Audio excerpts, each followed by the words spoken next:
El título para hoy es: sin obediencia viene el juicio. Sin obediencia viene el juicio. Y vamos a estar hablando sobre el capítulo 20 del libro de Levítico, donde vamos a ver las leyes acerca de la santidad, pero también las consecuencias de la desobediencia, que no es otra cosa que juicio de parte de Dios.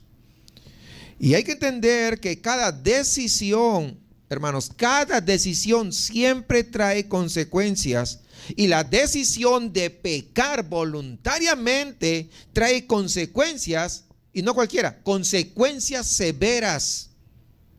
¿Por qué? Porque es algo voluntario. Ya no es que desconocíamos, sino es voluntariamente. Y Levítico 20 es muy parecido a los dos últimos capítulos que hemos estado viendo. Recuerdan ustedes que habla casi el mismo tema. En Levítico 18, por ejemplo, vimos mucho sobre la santidad y las relaciones personales. Incluso vimos sobre las relaciones íntimas que eran ilícitas, ¿no? Vimos toda la clase de relaciones ilícitas. Y en Levítico 19 hemos visto algunas leyes sobre la santidad y la conducta cotidiana, el diario vivir, cómo nos tenemos que comportar cada uno de nosotros las 24 horas del día. No solamente un momento, sino siempre. Y ahora en Levítico 20 continuamos con, si quiere decir, con este código de santidad que Dios nos está dando. ¿A quiénes? A todos nosotros, muy bien, ¿no? Así que retomando estos mismos temas, pero aquí vamos a ver que el enfoque cambia tal vez un poquito. ¿Por qué? Porque aunque habla de la santidad, pero sobre todo se enfoca en las consecuencias del pecado. Es decir, el juicio de parte de Dios con aquel que peca de forma deliberada. Así que no olvidemos que las decisiones que nosotros tomemos siempre van a traer consecuencias, siempre. Entonces este capítulo vamos a hablar de dos cosas importantes: la santidad y el juicio de parte de Dios. Y aquí de hecho nos hace recordar que lo que Dios quiere es que obedezcamos a su palabra, que no hay otra manera de poder ser santos. Dios dice: sed santos. ¿Por qué? Porque yo soy santo. Pero no hay una forma de ser santos sin obedecer a su palabra. ¿Cuántos quieren ser santos como Dios es santo? Porque tenemos que ser así, intentar y hacer lo mejor de nuestra parte. Pero ¿cómo se va a lograr? Obedeciendo a la palabra de Dios. Y si alguien no lee la Biblia, ¿cómo podrá ser obediente a la palabra de Dios? ¿Se dan cuenta que es difícil? De allí que es muy importante. Algunos no leen en su casa, pero por lo menos están fieles viniendo martes y jueves, y acá por lo menos leen y aprenden. Imagínense aquel que no viene. ¿Sí capta la idea? ¿Cómo va a poder? No lee en su casa y no viene, pues peor. Entonces, pero acá, ¿por qué? Porque no vas a poder lograr esa santidad, porque es en base a la obediencia a su palabra. Así que Él quiere que seamos como Él y no como los paganos de los cuales vivimos rodeados. Porque muchas veces los paganos, los que viven a nuestro alrededor, nos influyen más que su palabra. Y hay que tener mucho cuidado en ese sentido, hermanos. Bastante cuidado. Así que entonces, la lección de este capítulo, entonces, así, si hacemos este pequeño resumen, diríamos que es fácil de entender.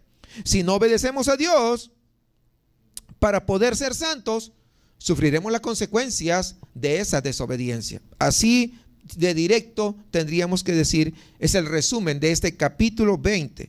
Este capítulo 20 se divide en dos partes y las dos partes tienen una estructura paralela, es decir, una estructura bastante similar. Y cada parte empieza con una prohibición, con una promesa de castigo, si se quiere decir de otra manera.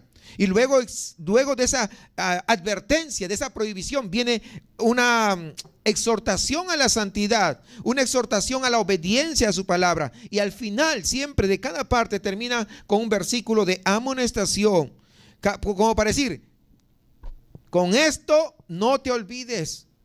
Estoy firmándolo yo por si acaso. O sea, es muy claro. Así que vamos a ver la primera parte. Del versículo 1 al 9 más o menos. Así que vamos a ir, primero vamos a leer desde el 1 al 5, ¿ok? Vamos para ir por partes desglosando. Donde habla de la rebelión ahí en el culto. Dice, habló Jehová a Moisés diciendo, dirás asimismo a las hijas de Israel, cualquier varón de los hijos de Israel o de los extranjeros que moran en Israel, que ofreciere a alguno de sus hijos a Moloc, de seguro morirá. ¿Qué dice? De seguro morirá. No dice tal vez. No sé si usted ve la palabra. O sea, hay una eminencia que así va a ser. Eso es eminente. O sea, no hay forma de cómo dudar. El pueblo de la tierra lo apedreará, y yo pondré mi rostro contra el tal varón y lo cortaré de entre su pueblo, por cuanto dio a sus hijos a Moloc, contaminando mi santuario y profanando mi santo nombre. Si el pueblo de la tierra cerrare sus ojos respecto de aquel varón que hubiere dado de sus hijos a Moloc para no matarle, entonces yo pondré mi rostro contra aquel varón y contra su familia, y le cortaré de entre su pueblo con todos los que fornicaron en pos de él, prostituyéndose con Moloc. En el capítulo 18, cuando estudiábamos, habíamos visto la prohibición que Dios dio acerca del culto a Moloc. ¿Recuerdan? Ahí ya lo hemos estudiado 2 capítulos antes. La diferencia aquí es que aquí se destaca la sentencia del juicio de Dios. ¿Dios qué manda? La pena de muerte. Ese es el juicio. Es la sentencia de parte de Dios. Además, Dios es muy específico. ¿Cómo? Fíjense, ¿cómo debe morir la persona? ¿Qué? ¿Dios le gusta la muerte? Fíjense, luego vamos a hablar un poquito más sobre eso. Pero, ¿cómo debe morir? ¿De qué manera? Apedreada. O sea, Dios tiene que morir apedreada. Es decir, es una manera lenta y dolorosa de morir. Y esta es una consecuencia severa, desde luego, por el pecado. Ahora, ¿por qué será que Dios manda un castigo tan duro contra este acto de rebelión? Pues déjeme decirle, hermanos, que este pasaje nos provee de alguna forma la oportunidad para ver los propósitos de Dios en el castigo y también los tipos de castigo que Dios autoriza. Los tipos de castigo que resultan en cumplir propósitos para Él, porque Él todo lo que hace, siempre, hermanos, siempre lo hace bajo propósitos. A Él no viene y castiga porque está enojado simplemente, sino en todo tiene un propósito. Siempre hay una lección. Entonces, tal vez valga la pena detenernos un momento en esto de Levítico para desviarnos un poquito a fin de desarrollar esta parte y nosotros poder comprender verdaderamente por qué Dios emite este tipo de juicios. Esto nos va a ayudar a entender a cada uno de nosotros el castigo bíblico. Y también nos va a ayudar a seguir desarrollando una perspectiva bíblica en medio de este mundo, en medio de esta sociedad. Muchos no lo hacen porque desconocen cómo es Dios. Podemos ver, por ejemplo, varios propósitos de Dios en el castigo que Él manda. En el caso, por ejemplo, de un falso testigo, ahí en Deuteronomio 19, nos provee un ejemplo bastante bueno. Deuteronomio 19, 18 hasta el 21. Vamos a leer ese pasaje. Dice, y los jueces, fíjese, dice, inquirirán, investigarán bien, y si aquel testigo resultare falso y hubiere acusado falsamente a su hermano, entonces haréis a él como él pensó hacer a su hermano, y quitarás el mal de en medio de ti. Y los que quedaren oirán y temerán y no volverán a hacer más una maldad semejante en medio de ti. Y no le compadecerás vida por vida, ojo por ojo, diente por diente, mano por mano y pie por pie. Fíjense, no sé si usted leyó atentamente. Dios quiere que el culpable reciba una justa retribución por lo que hizo. No más, tampoco menos. Lo que él hizo. Y esto quiere decir, haréis a él como él pensó hacer a su hermano, vida por vida. Así sencillo. Esto no es la venganza, hermanos. Es la justicia de Dios. El que hace lo malo, ¿qué merece? Pues lo malo también, ¿o no? Pues sí. Así como, así es más o menos, diríamos, cómo es la balanza de la justicia de Dios. Tiene que haber siempre un equilibrio. ¿Hizo lo malo? Pues le da malo. ¿Para qué? Para que equilibre la balanza. Siempre. Y así es Dios. Es en primer lugar. En segundo lugar, Dios diseñó el castigo, dice, para quitar el mal de en medio del pueblo, de en medio de la sociedad.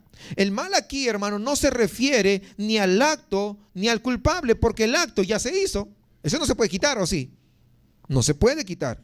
Y el culpable, en algunos casos, puede seguir viviendo si el crimen fue ligero, no fue algo tan grave. Entonces, el mal se refiere a la culpabilidad que queda en la creación después de ese acto cometido. Hay una culpabilidad que se queda en medio de esa sociedad en la cual se desarrolló ese atropello. Y debido a esto hay que hacer algo. ¿Para qué? Para nivelar la balanza que les decía, de la justicia de Dios otra vez. Así que eso, al nivelar la balanza, eso es quitar el mal. ¿Y cómo? De acuerdo a como Dios lo ha mandado. Según Génesis 9 y Romanos 13, 1, las autoridades de una sociedad son las responsables delante de Dios por la justicia. Son ellos quienes tienen que hacer justicia. Dios espera que el gobierno humano, yo pregunto, ¿quién pone al gobernador o quién va a poner al gobernador? ¿Usted cuando vote? ¿O será Dios? Sí, porque podrán regalarle todas las despensitas, pero de repente ni con despensas gana. Otros podrán regalarle las tarjetas de crédito, ¿no? Porque sacaron tarjetitas también. Ni con tarjetas gana. Va a ganar el que Dios ya tiene designado para que asuma. Pero así como Dios le va a dar ese privilegio, es una gran responsabilidad porque Dios lo está poniendo. Y cuando esté a su presencia, va a tener que dar cuentas de todas estas cosas. Y Dios espera entonces que el gobierno humano mantenga la justicia.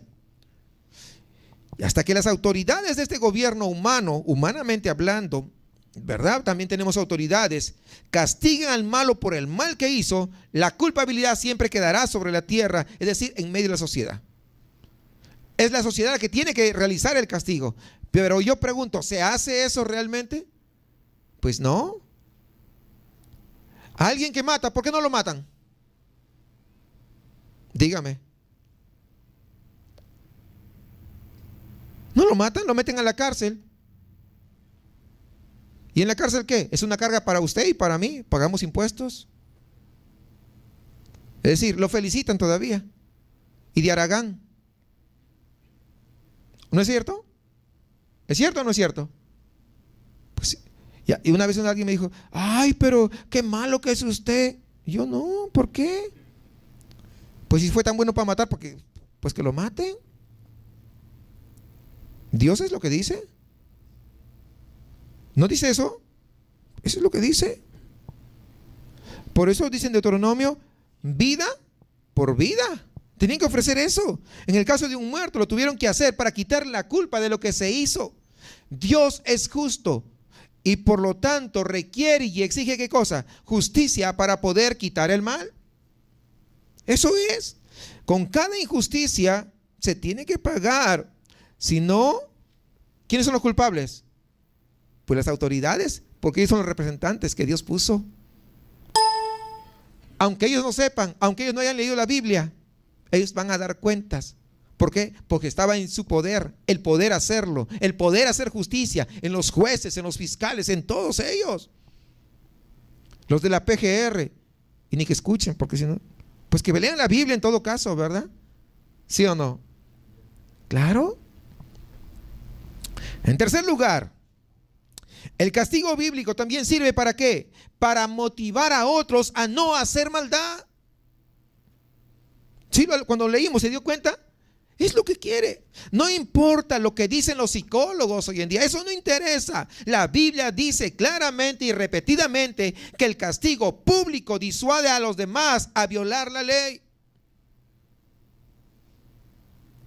¿Por qué cree que en los países musulmanes donde todavía castigan, a veces inocentes, pero vamos a decir, castigan con la muerte en la horca públicamente? ¿Por qué cree que no hay tanta gente que hace la maldad? Porque eso disuade a los demás. ¿Sí entiende? Claro. Sino que el hombre se cree más sabio que Dios. Y hay varios versículos realmente que sustentan todo esto, ¿no? Deuteronomio 13, Deuteronomio 17, Proverbios 21, o sea, hay muchos. Ahora, en cuarto lugar, el castigo bíblico sirve para recompensar a la víctima. Si el crimen tuvo que ver con propiedad, el culpable tenía que devolverlo. A menudo, agregar algo para daños y restitución. Porque no es posible que a alguien le roben su coche y que lo metan a la cárcel. ¿Cómo le va a devolver? ¿Tiene sentido? Pues no tiene sentido. ¿Se dan cuenta que no tiene sentido? ¿Quién le va a devolver el coche al pobre hombre? Muchas veces, a veces se quedó un día sin seguro, vamos a decir.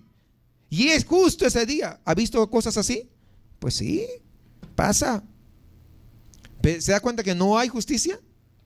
Deberían hacerlo trabajar forzadamente hasta que pague el coche. ¿No sería eso mejor? ¿Sí o no? Pues claro. Pero el hombre más tonto quiere poner cosas donde no hay, como si fuera más sabio que Dios. Hay varios tipos de castigo, de hecho, que Dios manda en las Escrituras. Si estamos hablando del propósito de Dios en los castigos, necesitamos también saber cuáles son los tipos de castigo que Dios ha establecido.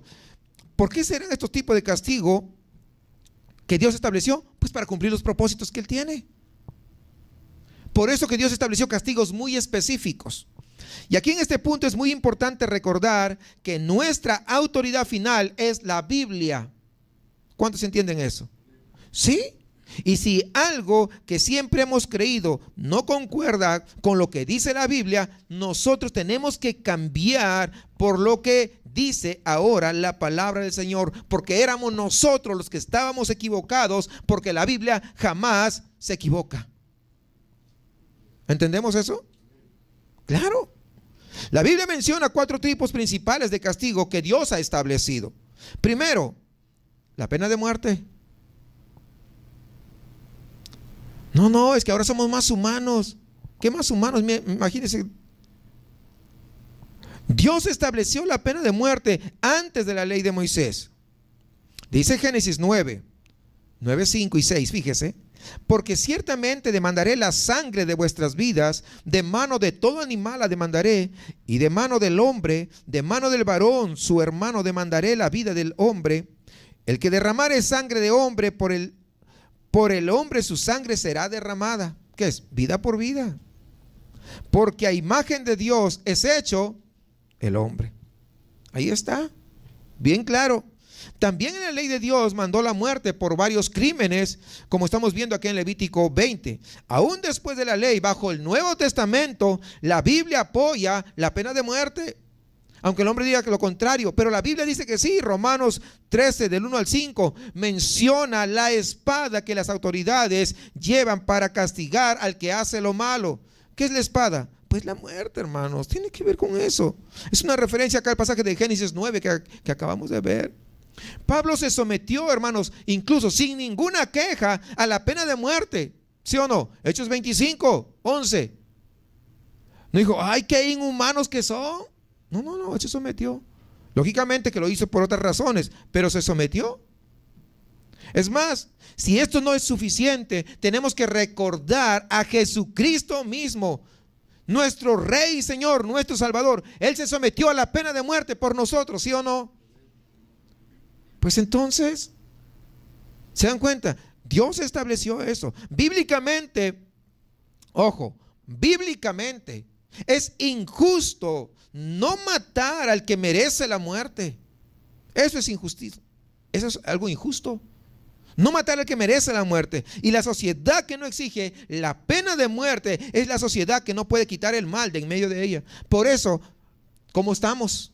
Porque no han quitado el mal, ¿se dan cuenta? No han equilibrado la balanza. Por eso es que estamos como estamos y seguiremos en la misma. O sea, si una sociedad no obedece a Dios para aplicar la pena de muerte, esta sociedad va a sufrir el justo juicio de parte de Dios. Definitivamente. A menudo vemos este juicio en más crimen, más criminalidad, más violencia, más víctimas, más vicio, más corrupción, más pecado. No quita. Imagínense. ¿Cómo es posible que un hombre salga a declarar después que lo detiene, dice que es responsable de más de 200 muertes? Si lo hubieran matado a la primera, no sería responsable de tanta muerte. ¿Sí o no? ¿O me equivoco? Ahí está. Dios no se equivoca, hermanos. Alguien de repente dice, ay, el pastor está hoy. No, yo estoy diciendo lo que dice la Biblia.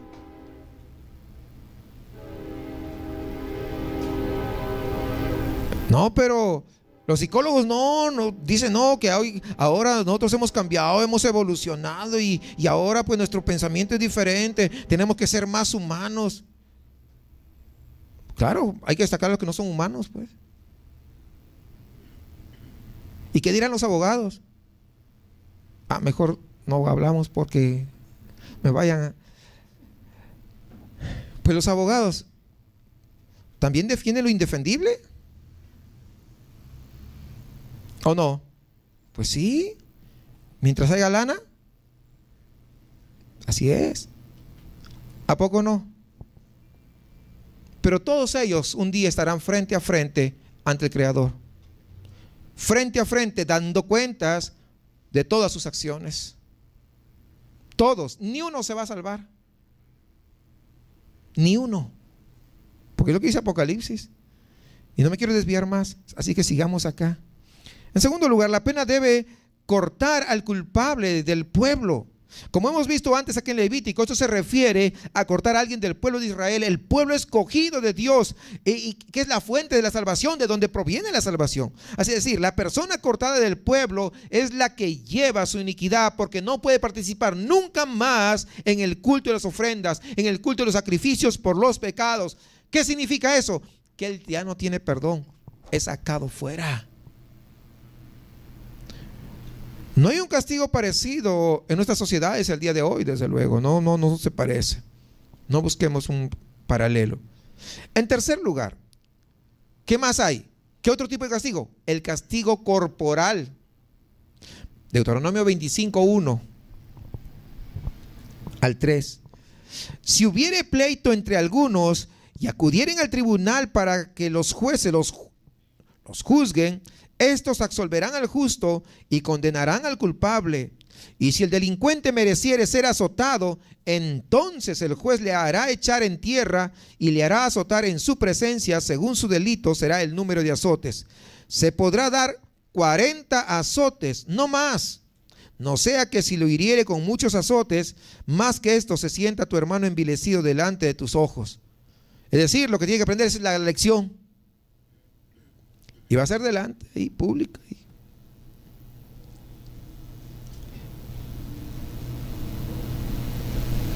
Una vez, donde vivíamos nosotros, era una colonia separada habitualmente de todo el resto. Era muy separada, era nueva, no había maldad, no había nada de esas cosas.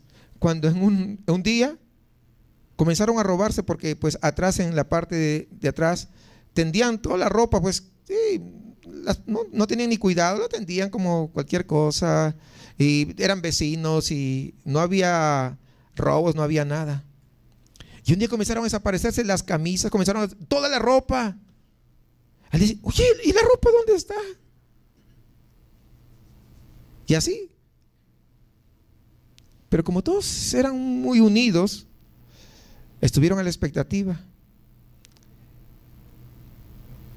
Cuando en eso detectan a uno que no era de ahí, que estaba en el techo y llevaba con unas bolsas, no lo han seguido, se quiso escapar, no, pues al comenzar a gritar, todo el mundo salió a ver y entre todos lo agarraron.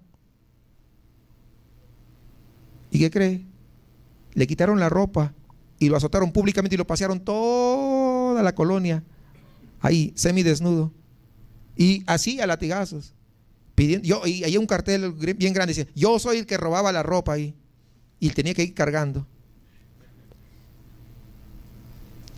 ¿Usted cree que volvió? ¿Qué opina? Pues no. Ni ganas le dio de regresar. ¿Se da cuenta que Dios no se equivoca? ¿Sí entiende eso? Dios no se equivoca. Le agarraron así. Así que hermano, este castigo es muy justo, pues resuelve el asunto de una manera bastante rápida comparado con la encarcelación que puede durar años y ni siquiera es productivo. Además de rápido, este castigo así a azotazos, como lo menciona acá, este castigo acaba con el asunto y el culpable puede volver inmediatamente a la sociedad para seguir trabajando. O sea, no resulta en una carga extra a la sociedad, ni siquiera para la familia del culpable, porque muchas veces el ladrón, la mamá tiene pobrecita que sacar de donde sea las tortillas y coger y llevarle hasta la cárcel. Y a veces dejar quedarse de hambre la familia para llevarle al sinvergüenza que está allá. ¿A poco no? Pues así es. Pero Dios es más justo, ¿se dan cuenta? ¿Cuántos entienden la justicia de Dios? Que es totalmente diferente al hombre.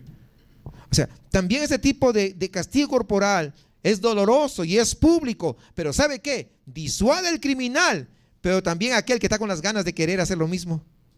Ay, mira, no, me van a exponer. ¿Sí o no? Me van a agarrar a azotazos y encima me van a exponer. No. Recuerden, es el mismo principio. ¿Cómo se corrige al niño? ¿Con qué? Con vara. Pues para disuadirlo. No, yo no pego a mis hijos. Pues espérate que crezcan para que veas. Espérate. Los azotes entonces también forman un castigo muy efectivo y además muy barato. ¿Sí o no? Es barato. ¿Cuánto es hay en la cárcel? Pues nos cuesta mucho. ¿Sí o no? En lugar de que estén arreglando todos los baches, pues lo mandan a la cárcel para que coman la gente. Porque si no le mandan comida, que son inhumanos. ¿Sí o no? Es lo que dice. Es el pensamiento, ¿se da cuenta? Todo sacado fuera de foco realmente. Y dice que estudiaron y son doctores. ¿En qué? No, pues son gente estudiada supuestamente. No son lo mejorcito en derechos humanos. Están más chuecos que el arbolito que está al frente. Vamos a ver. Siguiente. Cuarto, la pena de restitución. En casos de propiedad, el culpable tenía que restituir por completo lo que llevó o lo que dañó. Y tuvo además que añadir, ¿sabe cuánto? 1/5 parte más. No que te vuelvo así. No, 1/5 parte más del valor.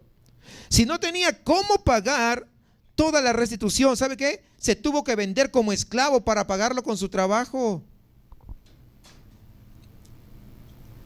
¿Sí? No tengo. ¿Para qué te metiste en eso? Entonces se vendía como esclavo.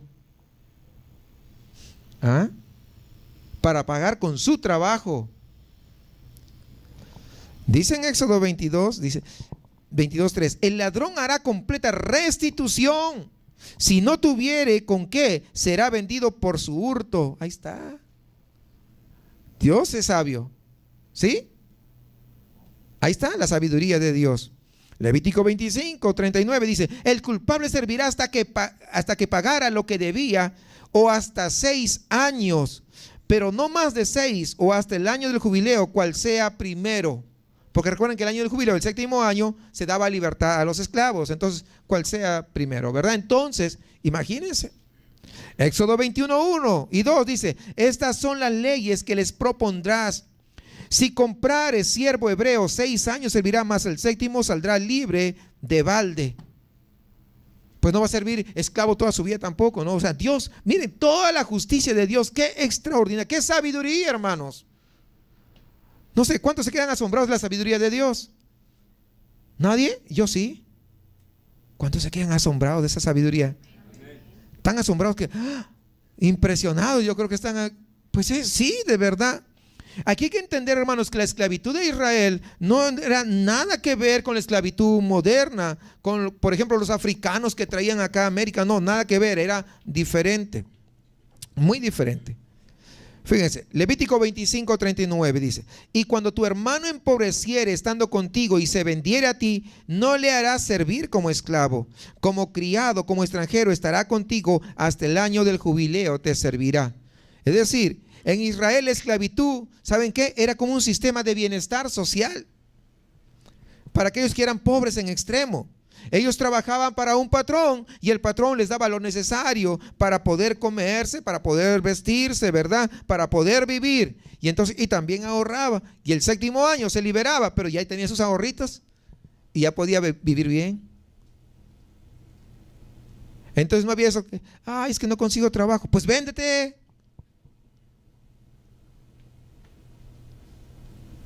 ¿Se dan cuenta? Qué tremendo. Cómo Dios estableció todo. Si alguien no tenía trabajo y estaba sufriendo de pobreza, ¿qué hacía?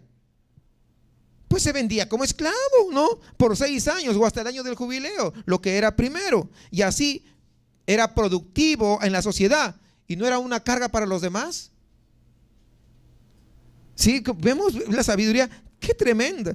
Este mismo principio está todavía vigente en el Nuevo Testamento. Es bíblico que los criminales trabajaran para ser productivos en la sociedad y una carga extra para sus víctimas. Mire, vamos a 2 Tesalonicenses 3:10, porque también cuando estábamos con vosotros os ordenábamos, si alguno no quiere trabajar, pues tampoco coma. Es cierto que esto tiene también otro contexto, pero pues claro, si no quiere trabajar, imagínense. Ahora, observen la pena que no se menciona aquí en la Biblia. ¿Cuál es? ¿Sabe cuál? La cárcel. Esa pena no se menciona en los castigos de Dios. Solamente hay 2 veces en las Escrituras que Dios establece algo parecido a una cárcel. Metían a los culpables en una cárcel para esperar el juicio y la sentencia, ¿no? Pero la cárcel no era un castigo, sino solamente era como una sala de espera antes del juicio. Mire Levítico 24:12, dice: y lo pusieron en la cárcel hasta que les fuese declarado por palabra de Jehová. Es decir, era ahí. No era una prisión ahí como castigo, era un lugar de espera. Números 15:34 dice: y lo pusieron en la cárcel porque no estaba declarado qué se le había de hacer. Estaba para esperar. ¿Sí entendemos eso? No, o sea, no hay otra cosa. Ahora, hay otra similar, diríamos, las ciudades de refugio. Cuando alguien mata a otro sin intención, él podía buscar refugio en una de estas ciudades que se llamaban ciudades de refugio, desde luego. Después del juicio, si realmente fue un homicidio, sin intención, el culpable pudo quedarse en la ciudad de refugio protegido por la ley. De tal manera que de repente la familia del que había fallecido, de repente podía querer matarlo, que de repente quería vengarse. Entonces no regresaba a su ciudad, se quedaba viviendo en la ciudad de refugio. Ahí estaba protegido totalmente, ¿no? Entonces más o menos ese era la figura, ¿no? Ahí este hombre culpable podía quedarse todo el tiempo, ¿no? O hasta la muerte del sumo sacerdote. Cuando el sumo sacerdote moría, él podía salir libre de su culpa, aún protegido por la ley. Pero también quiero que sepa que él tenía la libertad de salir de la ciudad antes. Si él quería arriesgarse su vida, pues se salía. Ya ahí ya no quedaba protegido. Saliendo de ciudad de refugio, ya quedaba a sus propias expensas. Si se quedaba en la ciudad, era como una cárcel, él tuvo que conseguir trabajo para poder ganarse la vida como todos los demás. No estaba ahí de zángano, ahí esperando que le lleven la comida. No. Eso no existía. Ahí dirá, ay, el pastor como que está muy fuerte. Seguro no tiene familia en la cárcel, por eso que pues sí, tengo, pero está lejano, ¿verdad? Pero sí. ¿Y deberían hacerlo trabajar? Pues sí. Entonces, el castigo de encarcelación, además de inhumano, porque es inhumano. No sé si usted ha visitado las cárceles, es un trato inhumano que hay adentro. Además de ser inhumano, es demasiado costoso para la sociedad. Son miles de millones de pesos que se gastan al año en esas cárceles. Es demasiado costoso. Casi siempre resulta en más corrupción que en reformación. Cerezo dice: Centro de Rehabilitación Social. Debería decir Secoso. Centro de Corrupción. Porque salen expeditos de ahí. ¿Sí? No, esa es la universidad. Ahí se gradúan. ¿No? Entonces, hermanos, ese es el hombre. El castigo de la encarcelación no es bíblico. Es una invención del ser humano incrédulo que quiere tratar de reformar a un criminal. Ningún criminal va a cambiar si su corazón no ha sido cambiado, si su corazón no ha sido transformado por haber nacido de nuevo. Es imposible. Por eso ahí en Proverbios dice: lo castigarás con vara y librarás su alma del Seol. ¿No dice eso? Proverbios 23:14 es lo que dice. Por otro lado, ahí en Hebreos 12:11 dice: es verdad que ninguna disciplina al presente parece ser causa de gozo. Si no recuerda cuando tu mamá te agarraba chanclazos, ¿cuántos se gozaban? Pues ninguno, ¿verdad? Pero fíjense. No, que le voy a llamar al DIF. Pues llama, otro chanclazo más te cae. ¿Ah?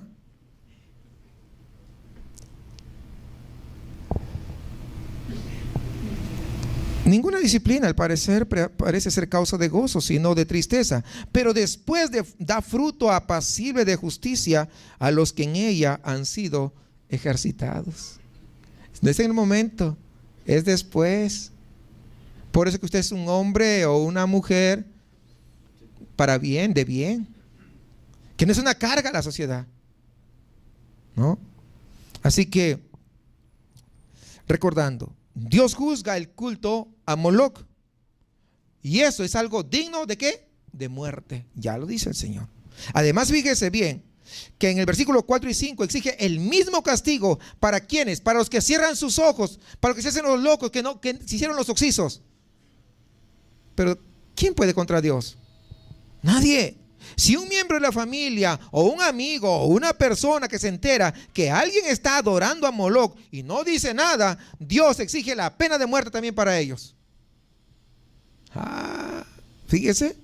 No. Este principio es algo que se debe aplicar hoy en día en la iglesia también. No podemos cerrar nuestros ojos al pecado que muchas veces se comete entre el pueblo de Dios, mucho menos ese pecado de religiosidad de esos falsos maestros y esas falsas enseñanzas que se han metido por todos lados. Y a veces algunos cierran sus ojos. No, es un versiculito nada más. No, un poquito nomás. Cuidado. Los cristianos somos responsables, todos los cristianos, delante de Dios para señalar, para exponer y reprender el pecado, especialmente si se trata de un pecado de un falso culto entre el pueblo de Dios. A eso somos nosotros llamados, porque somos santos. No podemos corrompirnos, no podemos desviarnos, aunque sea mi hermano, mi papá, mi hijo. Si está predicando falsedades, no, hay que reprenderlo. Y si no, pues no. O sí, no podemos. Mire Efesios capítulo 5, 11 dice, 11 al 14: y no participéis en las obras infructuosas de las tinieblas, sino más bien que apapáchalas. ¿No dice eso? Sino más bien reprendenlas. No participéis. No, que claro. Porque vergonzoso es aún hablar de lo que ellos hacen en secreto. Mas todas las cosas, cuando son puestas en evidencia por la luz, son hechas manifiestas, porque la luz es lo que manifiesta todo. Por lo cual dice: despiértate tú que duermes y levántate de los muertos y te alumbrará Cristo. Es decir, hay que ser así.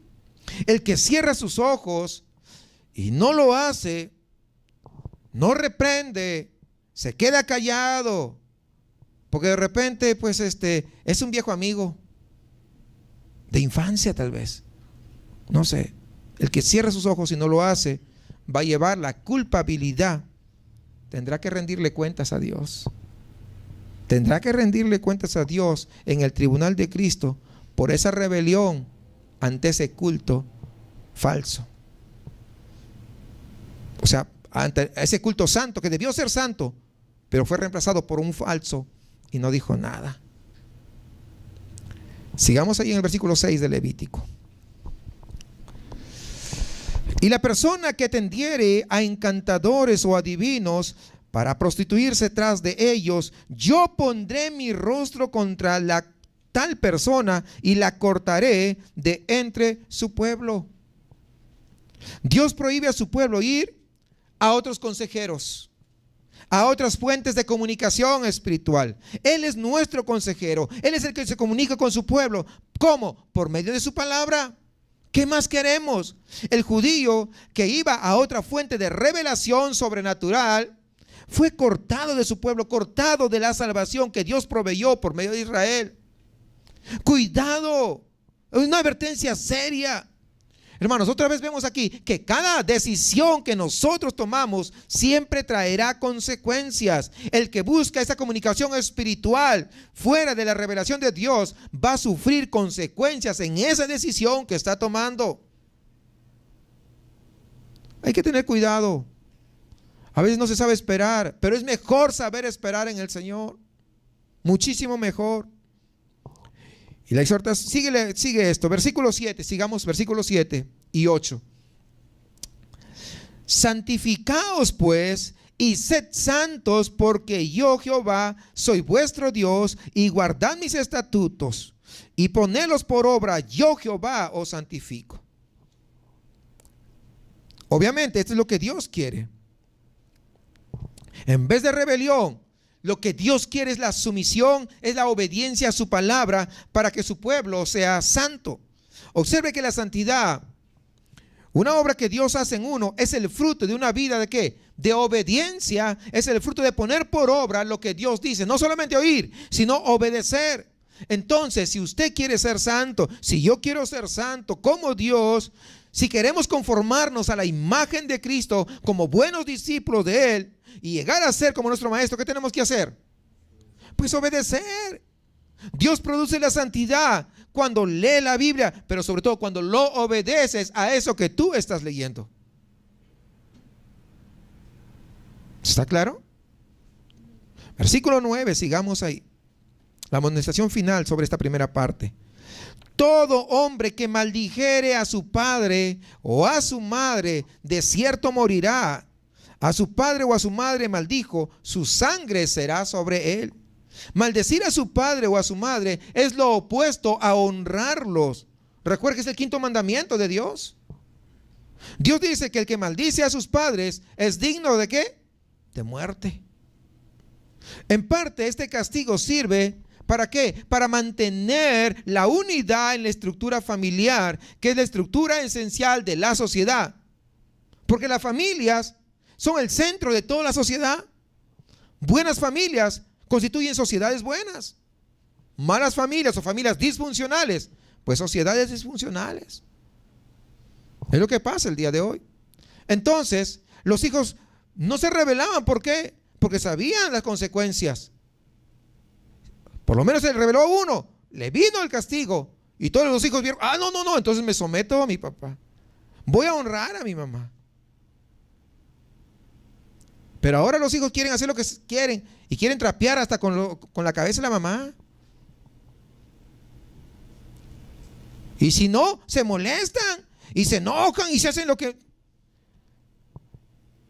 No. Es muy claro. Pero también tenemos que entender que los padres son los mayordomos de Dios, son los encargados de la tarea de criar a sus hijos en los caminos del Señor. El hijo que se rebela contra sus padres se está rebelando contra los representantes de Dios. ¿Alguien dice amén? Y los muchachos no, porque pues sí, de repente, pues escuchen bien. Ahí está.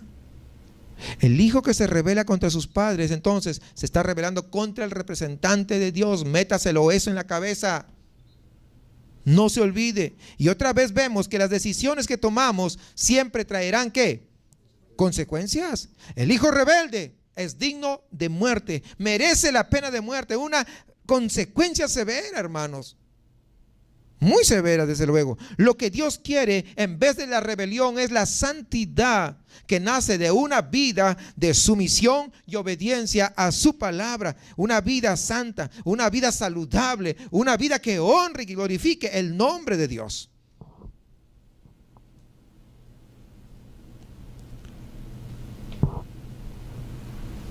Vamos a la segunda parte de este capítulo. No se preocupe, no me voy a demorar mucho como el primero. En esta segunda parte de Levítico 20 sigue la misma estructura, como les decía, que la primera parte. Y hay una prohibición, luego una exhortación a la santidad y después la amonestación final. Así que vamos a ver. La prohibición, aquí hay una lista muy parecida a la del capítulo 18, pero ahora Dios destaca el castigo. Y no lo voy a leer, solamente vamos a mencionar qué es lo que Dios está resaltando. Versículo 10 habla del adulterio. El 11 y 12 habla del incesto.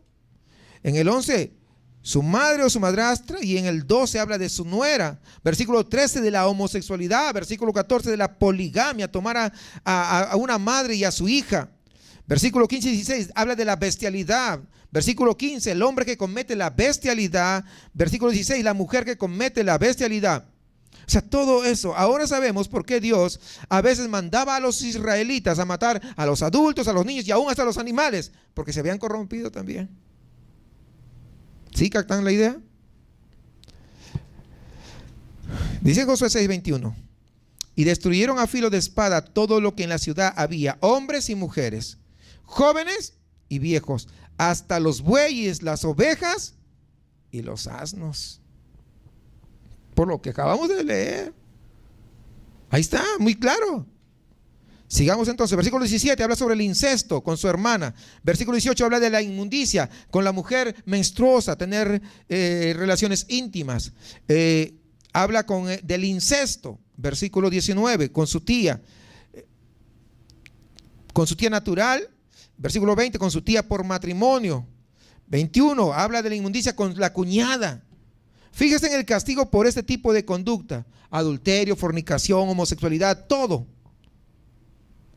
¿Qué dice? Serán muertos, han de ser muertos, han de morir, quemarán con fuego a él o ellas, morirán, serán cortados de entre su pueblo, su iniquidad llevarán, su pecado llevarán. Todo eso, ¿qué es? Muerte, hermanos. Todo ello. Los pueblos de la tierra prometida, que Dios había prometido, practicaban todos estos actos y Dios los mataría luego por la mano de Josué a Israel. Donde estaban ellos, a todos los iba a matar. Entendemos el contexto de este juicio. Ellos no tenían ninguna Biblia, pero tenían, ¿qué cosa? El testimonio de su conciencia. Es decir, nadie dice: yo no leí la Biblia, pero tu conciencia te dice lo que es bueno y lo que es malo. Por eso ellos, con ese testimonio de su conciencia, eran culpables, porque ellos sabían que estaban mal. Eran culpables de cosas como maldecir a sus padres, cometer adulterio, fornicar, practicar la homosexualidad, tener relaciones sexuales antes de casarse. Esa es fornicación. Ahora dicen: no, eso es normal. ¿Normal para quién? Para el mundo, es pensamiento de hombres, pues. No para Dios. Y por esto Dios los borraría de la faz de la tierra, tanto ellos como toda la sociedad que habían conformado. Ahora piensen nosotros. Si eso hacía Dios con esa gente que no tenía la Biblia, pasemos a nosotros. ¿Qué hará Dios con el pueblo que tiene la Biblia y hace tales cosas? ¿Se da cuenta? O sea, es algo serio. Es algo bastante serio. ¿Qué debemos hacer? ¿Qué quiere Dios? Pues Dios quiere que le imitemos a Él, no a los paganos. Que le imitemos a Él, no a la gente que nos rodea. Y esto es lo que vemos en el siguiente pasaje, versículo 22, ahora sí de Levítico. Del 22 al 26 dice: guardad pues todos mis estatutos y todas mis ordenanzas y ponedlos por obra, no sea que os vomite os vomite la tierra en la cual yo os introduzco para que habitéis en ella, y no andéis en las prácticas de las naciones que yo echaré de delante de vosotros, porque ellos hicieron todas estas cosas y los tuve en abominación. Pero a vosotros os he dicho: vosotros poseeréis la tierra de ellos, y yo os la daré para que la poseáis por heredad, tierra que fluye leche y miel. Yo Jehová vuestro Dios, que os he apartado de los pueblos. Dios da un aviso: anden en obediencia y santidad, o la tierra les vomitará a juicio. Y esto es lo que pasó con Israel. La tierra los vomitó y los israelitas fueron llevados en cautividad. ¿Recuerdan ustedes? Pues es lo que pasó por la desobediencia. Y esto es lo que va a pasar con la iglesia. Debido a nuestra desobediencia, a nuestra rebelión, a nuestra perversión, seremos arrebatados y llevados a juicio también. Que hay que tener bastante cuidado. La gran mayoría de cristianos el día de hoy anda muy lejos de las escrituras, lejos de la sumisión, lejos de la obediencia a la palabra, lejos de la santidad. Muchos ni siquiera saben lo que dice la palabra de Dios porque no la leen, no asisten a las iglesias en donde se enseña la Biblia como tiene que ser. Pero no tenemos por qué ser así nosotros. Podemos ser diferentes. Es más, seamos diferentes. Sigamos el consejo de la palabra en el versículo 25 y 26. Fíjense: por tanto vosotros haréis diferencia entre animal limpio e inmundo, y entre ave inmunda y limpia, y no contaminéis vuestras personas con los animales, ni con las aves, ni con nada que se arrastra sobre la tierra, los cuales os he apartado por inmundos. Habéis pues de serme santos, porque yo Jehová soy santo, y os he apartado de los pueblos para que seáis míos. Dios quiere una diferencia, que tú te diferencies, que yo me diferencie. Quiere la diferencia de su pueblo y el mundo. No tenemos por qué ser iguales. Hay que hacer la diferencia entre lo limpio, es decir, lo que Dios quiere, y lo impuro, lo que Dios detesta, lo que Dios no quiere. Si Dios dice que algo es inmundo y punto. Si Dios dice que no debes hacerlo, no lo hagas y punto. No hay que cuestionarle a Dios. Pero no hay pero que valga. Si usted entiende o no por qué Dios dice que eso no se hace, no importa. Obedézcale a Dios. Eso es lo importante. Y tendrá su premio, la corona de la vida. No necesitamos entender todo. Su cerebro y el mío son tan escuetos, son tan pequeños. Nuestra capacidad es como si quisiéramos medir la capacidad de una hormiga con la capacidad del hombre. ¿Qué puede hacer? Así y peor que eso somos nosotros frente a un Dios tan grande. Imagínense que Dios creó los cielos. El hombre ni siquiera puede crear un granito de arena de la nada. Que a un hombre, al mejor científico, lo encierra en un cuarto que no tenga nada. A ver qué cree. Lo único que ha hecho el hombre es transformar la materia, los recursos que Dios ha creado. Pero yo tengo mi iPhone. ¿Pero de dónde salió el aluminio? ¿De dónde salió el cuarzo? ¿De dónde salió el plástico, la carcasa? ¿De dónde salió todo eso? Pues de materiales que Dios ha creado. Pero digo que haga un grano de arena, que es lo más sencillo. ¿Cuánto cuesta un grano de arena? Pues nada, en mi casa tengo un montón. Si alguien quiere le regalo. El hombre por sí solo no puede ser ni siquiera un grano de arena. Lo más inútil no puede hacer. Lo que más abunda en el planeta Tierra es arena. Aparte del agua, no estamos hablando de la parte seca. Arena, un grano de arena no vale nada. Eso no puede crear el hombre, porque nuestra mente es limitada. ¿Cuántos entienden eso? O sea, por eso, hermanos, aunque a veces no entendamos, aunque a veces choque, muchas veces va a chocar con nuestras cosas que hemos sido formados, con lo que nos enseñaron. ¿A poco nos choca? Pues sí, va a chocar como fuimos criados en nuestra familia, hermanos. Pero ¿qué importa? Si no lo entendemos bien, si entendemos que tenemos que obedecer, vamos a obedecerle. ¿Por qué? Porque es la única manera de poder agradar a Dios. Porque es la única manera de poder ser diferentes. Y dice la palabra que hay que despojarnos del viejo hombre. Es nuestra responsabilidad, es su responsabilidad y es mi responsabilidad el poder despojarnos de tal manera que nos podamos vestir de ese nuevo hombre que se somete a Dios a pesar de no entender absolutamente nada. Dios nos apartó de este mundo. Vivamos entonces como Él quiere, apartados, y de esa manera podamos nosotros exaltar y glorificar su nombre, y un día estaremos en su presencia, y un día obtendremos la corona de la vida. ¿Cómo llegaste esto? No sé cómo llegué, lo único que hice fue obedecerle. ¿Cuántas veces leíste la Biblia? No sé, ni siquiera creo que completé de leerla ni una vez, pero aquí estoy por la gloria, por la gracia de mi Dios, que solamente me dijo obedéceme, y es lo que hice. Estoy aquí. Porque así vamos a estar. No crea que todos leyeron toda la Biblia como algunos de ustedes. No.